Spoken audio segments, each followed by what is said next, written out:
পুজো মানেই পুজোর আড্ডা, আর সেই আড্ডা যদি হয় উত্তর কলকাতায় তাহলে তো কথাই নেই।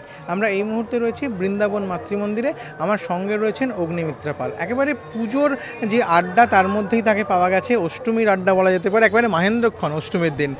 কিরম লাগছে এই আড্ডা? খুব ভালো লাগছে, বিকজ আমি তো থাকি সাউথে, আর এই পুজোর ভিড়ের মধ্যে সামহাও নর্থের দিকে আসা হয় না।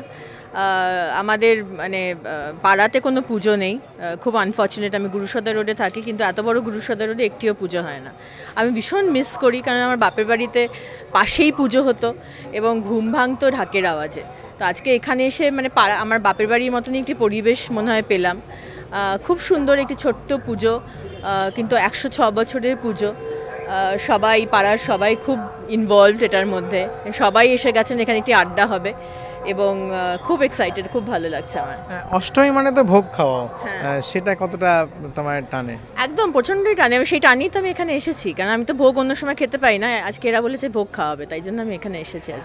আরেকটা জিনিস, গত 2 বছর মানে গত বছরও দেখা গেছে, এবছরও দেখা গেছে যে পুজো 3 দিন ধরে হচ্ছে, এটা কি একটু মন খারাপ করে দিচ্ছে না? ভীষণ মন খারাপের ব্যাপার, কিন্তু আমরা তো সেটা মানছি না। আমরা তো মোটামুটি 4 দিনই পুজো করবো আর কি। আমার মনে হয় না, আজকে তো অলরেডি শুনছি নবমী পড়ে গেছে, আর কালকে হচ্ছে সকালবেলাতে নবমী থেকে দশমী পড়ে যাবে, কিন্তু আমরা 4 দিনেরই পুজো করব। এরপরে কি মায়ের কাছে 5 দিনের পুজোর ডিমান্ড থাকবে? না, সেইটা করব না, কারণ খুব বেশি একটা জিনিস পেলে আবার সেই আনন্দটা থাকে না। আমার মনে হয় 4টে দিনই, মানে ষষ্ঠীকে নিয়ে 5 দিন পুজো আসছে আসছে, এটাই মজা। মানে ওইটাই যদি চলতে থাকতো সেটাই ভালো ছিল। এই আসছে আসছে আসছে, এসে গেলেই ব্যাস শেষ। পুজো আসছে আসছে সেটাই মজা, কিন্তু এসে গেলেই শেষ।